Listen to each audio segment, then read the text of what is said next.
Welcome to A to Z study point. प्यारे दोस्तों, प्यारे बच्चों, जैसा कि देख रहे हैं आज हम उम्र की गणना करेंगे। आपकी जन्म तिथि आपका 16 अप्रैल 1980 है।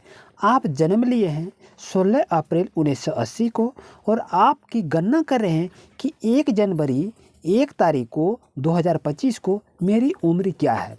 हम कितने वर्ष, कितने महीने, कितने दिन के हैं, आज की क्लास में हम चर्चा करेंगे। बहुत ही अच्छी कंसेप्ट के साथ में आपको कहीं भी कोई कन्फ्यूज नहीं होना। या तो आप किसी भी परीक्षा की तैयारी करते हैं तो उसमें आपसे पूछा जाता है कि 1/1/2025 को आपकी उम्र क्या है। आपको पूछा जाता है 1/8/2024 को आपकी उम्र क्या है। तो उस उम्र की गणना करने के लिए हमें बहुत ही प्रॉब्लम झेलनी पड़ती है। हम उसको निकाल नहीं पाते हैं, आखिर उसको कैसे करते हैं। तो ये सभी प्रतियोगिता परीक्षा के लिए काफ़ी महत्वपूर्ण है। तो दोस्तों आइए क्लास की शुरुआत करते हैं। जैसा कि देख रहे हैं, आपको याद रहे ये आपका क्या है, जन्म तिथि है। यहाँ जन्म तिथि आपका कुछ भी हो सकती है। यहाँ पर हमने क्या लिखा, 16/4/1980। ये क्या हो गया आपका, ये दिन हो गया, ये आपका मंथ हो गया और ये आपका क्या हो गया, ये ईस्वी हो गया। अब आपको निकालना है कि 1 जनवरी 2025 को मेरी उम्र क्या है। तो हम ये तो जन्म तिथि को लिखे, ये मेरा क्या है, ये डेट ऑफ बर्थ है। क्या है, ये डेट ऑफ बर्थ है। अब देखिए यही हम नहीं समझ पाते हैं कि आखिर हम कैसे इसको निकालेंगे। तो जैसा कि देखें आपका जन्म तिथि है, तो याद रहे जन्म तिथि को हमेशा नीचे रखेंगे और जिस भी डेट को आपको ज्ञात करना हो उस डेट को आप ऊपर में लिखेंगे। हमें निकालना क्या है, 1 जनवरी, तो 1 तारीख लिखा, जनवरी में 1 महीना हो गया। अब यहाँ पर क्या करेंगे, 2025 को हमको निकालना है कि मेरी उम्र क्या हो रही है। इस चीज़ में हम सीखेंगे। जैसा कि यहाँ पर देखें दोस्तों, तो आखिर हम घटाएंगे क्या, इसको तो हमको निकालना है। तो ध्यान से सीखिए, यहाँ जैसे आपका देखिए 1 जनवरी है और यहाँ आपका क्या है 16, यानी आप 16 तारीख को आप जन्म लिए हैं और यहाँ 1 है, तो 1 में 16 घटेगा, बिल्कुल नहीं घटेगा। तो हम करेंगे क्या, इस मंथ से इसको हम पैचवा लेंगे। यहाँ कहने की मतलब है जनवरी माह, ये क्या होता है, ये जनवरी माह होती है और जनवरी माह कितने दिन की होती है, 31 दिन की होती है।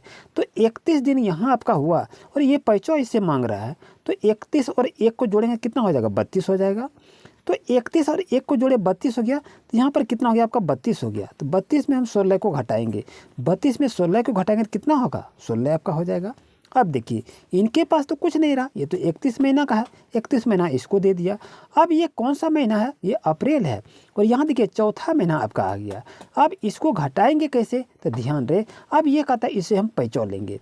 तो इससे ये पैचौ मांग रहा है ना, तो ये कहता है हम साल भर का पैचौ देंगे, यानी 12 महीना का हम पैचौ देंगे, ये आपसे कहा जा रहा है। तो कहा था ठीक है, हमको 12 महीना ही दे दीजिए, यानी 1 साल। तो ये 12 महीना इसको दे देता है। तो 12 महीना जब इसको दे देता है, यहाँ आपका कितना हो गया, 12 हो गया। तो 12 में हम 4 को घटाएंगे तो क्या हो जाएगा आपका, 8 हो जाएगा। 12 में 4 घटाएंगे कितना हो जाएगा, 8 हो जाएगा। दोस्तों यहाँ पर यदि देखें, अब यहाँ क्या हो गया, आपका 1 साल कम हो गया। क्या हो गया, 1 साल आपका कम हो गया। तो यहाँ कितना बच गया, 5 के पास कितना बच गया, 4 बच गया। अब यहाँ पर देखिए 2 है, तो 2 में क्या 8 घटेगा, नहीं, इससे ये पैसा ले लेंगे। तो 12 में 8 जगह कितना बचेगा, 4 बचेगा। अब यहाँ पर 9 में 9 कुछ नहीं, यहाँ से कहानी ख़त्म हो गया। यानी कहने का मतलब क्या हो गया आपका, अगर आपका डेट ऑफ बर्थ 16 अप्रैल 1980 का है और 1/1/2025 को आप कह रहे हैं कि मेरी उम्र क्या है, तो आपकी उम्र हो गया 44 साल 8 महीना 16 दिन। आई होप को आपको अच्छी तरह समझ में आ गया होगा।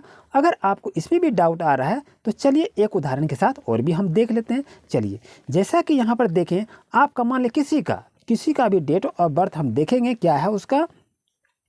तो अब क्या यार, इसको उल्टा करके इधर लिखते हैं। किसी का जन्म है 21/5/2010, तो हमने यहाँ पर लिख दिया 21/5/2010। हमने क्या लिखा, 2010 को लिखा। अब इधर से भी लिख सकते हैं, ये आपका हो गया 21/5। हम क्या निकालेंगे, किसी का जन्म हुआ है 21/5/2010 को जन्म हुआ है। अब उसका निकालना है कि 1 जनवरी को 2025 को उसकी उम्र क्या है। तो आप क्या करेंगे, यहाँ पर लिखेंगे 1 जनवरी, क्योंकि 1 तारीख हो गया, ये जनवरी महीना 1 लिखाता है, और यहाँ पर क्या लिखेंगे 2025। 25 को लिखेंगे। ध्यान दीजिएगा, जब भी आपको कैलकुलेशन करना है एज का तो डेट ऑफ बर्थ हमेशा नीचे में लिखा जाएगा और जिसका भी ज्ञात करना हो उसको ऊपर में लिखना है, यानी जिस भी ईस्वी का आपको निकालना हो उसका क्या करेंगे, ऊपर में लिखेंगे। चलिए हम देखते हैं, ये आपका डेट ऑफ बर्थ 21/5/2010 को है।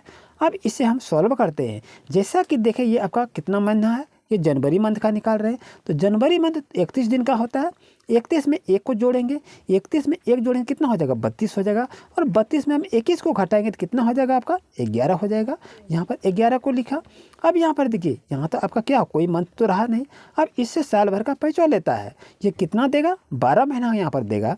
तो 12 देखिए, यदि ये जनवरी का है ना तो आप 31 दिन का इसमें जोड़ेंगे।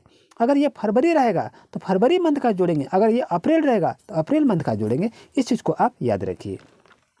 अब ये साल भर का दे दिया, यहाँ साल भर देने के बाद में क्या 12 हो गया, तो 12 में 5 को घटाएंगे तो कितना हो जाएगा, 7 हो जाएगा।